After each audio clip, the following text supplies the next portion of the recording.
नहीं समझते हम। हाँ, अरे तुम्हें क्या हो गया है? जरा पुरसुकून रहो।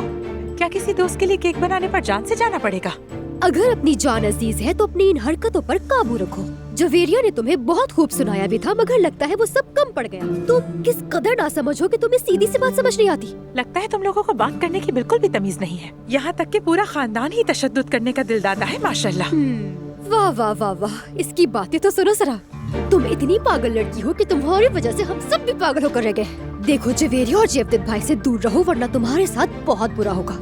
देखो मैं बता रही हूँ, मेरे हाथों से मारी जाओगी। अब दफा हो जाओ यहाँ से। खड़ी क्या हो, जाओ अब, जाओ।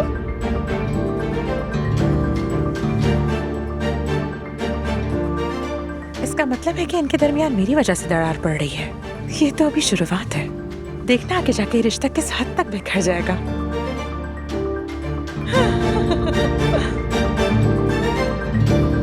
दिमाग खराब कर दिया है मेरा।